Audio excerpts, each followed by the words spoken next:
G'day, I'm Dr. Philip Button from Food Entrepreneurship Academy.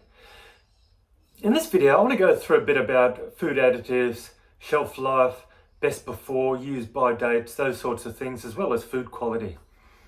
So when you think about food additives, it's not uncommon for people to have these negative connotations, these negative feelings about food additives. But when you look at the statistics of what food additives are actually used for, they're really not sinister at all, and it's not uncommon for people to have these fears about food additives. Whereas when you look at the most commonly used food additives, they're typically emulsifiers or other agents, other compounds that are used for the purpose of texture. So what other things can food additives be used for? Now, shelf life and food quality is something that unfortunately as consumers we've actually come to demand. I was going to say expect, but it's more demand that, we have an expectation of quality, an expectation of how something, a particular food item, should be every single time we buy it, no matter where we buy it from. And it should last in that state for a long period of time, a lengthy period of time at least. And how can that be achieved? Well, remember that food is a biological system, so it's natural. There's natural variation in biological systems. Different people, plants, animals, they're all different. There are none that are identical. Food is the same because it has biological origins. So in that case, how can we maintain people's expectations for consistency of quality, or what they regard as a consistent quality throughout the shelf life of the product? Food additives are the answer. There's no other way around it. It's food additives that help maintain that product consistency, whether it's taste, texture, color, aroma, and any other myriad of different sorts of product attributes that we actually come to expect. Now, I've got a couple of examples here that I want to show. One is these blue corn chips from Mission. Now, these have got a best before of May 13 in 2021. Now, it's, what is it now? Like 2.5 years past the best before date, and they taste absolutely, well, pretty bad.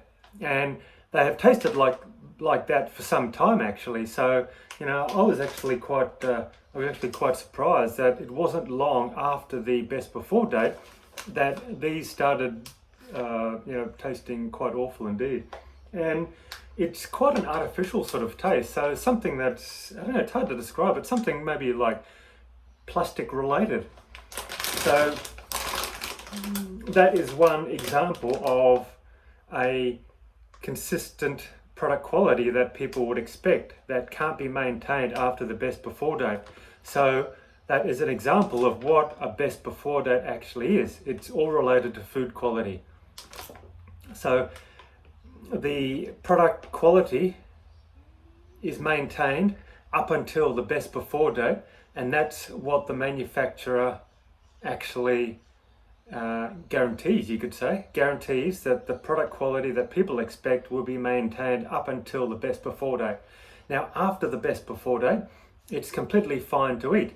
And I've eaten these, and while they're largely inedible, it's inedible due to quality issues, not due to safety issues. So best before dates refer to quality issues. So after the best before date, the quality is, it's not unlikely, it may be lower quality. And that may relate to the color, the taste, or any other aspects of quality. But they will still be, by and large, safe to eat. So there's no problem with eating these. It's just that, well, if you can stomach the unusual flavour of them.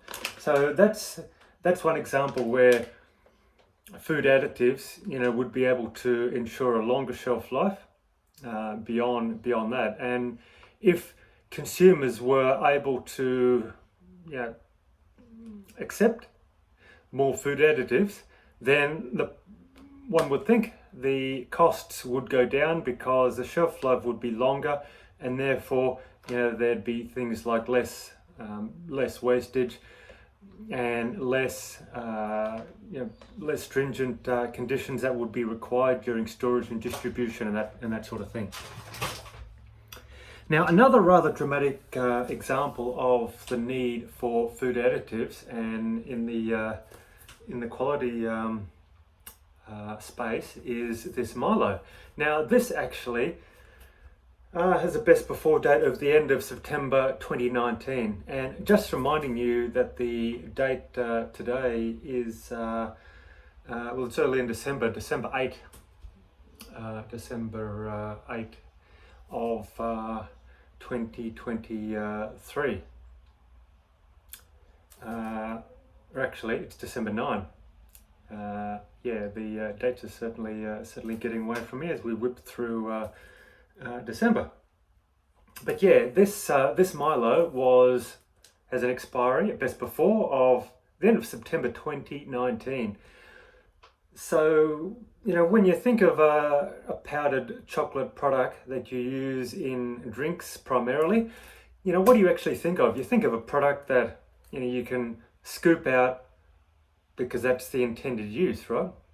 But after a while, it won't be able to be, used in that way anymore. So if we have a look at what it looks like now, we can see the Milo in there has all caked up, has all gone solid into one whole solid cake of Milo.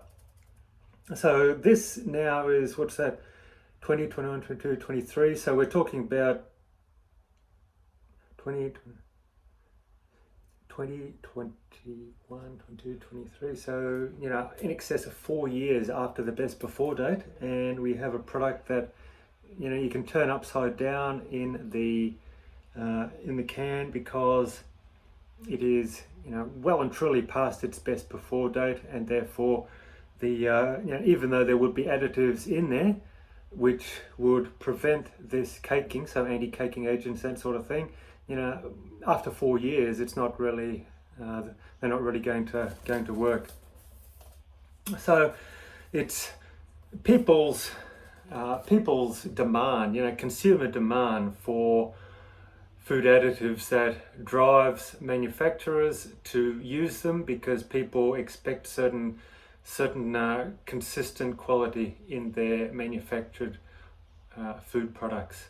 So that's a bit of a discussion on food quality, food additives, and shelf life, and those sorts of things. So it's been great having your company in this video, and look forward to chatting with you next time. So once again, I'm Dr. Philip Button, the food safety and quality expert here at Food Entrepreneurship Academy. Bye for now, Take care. Bye.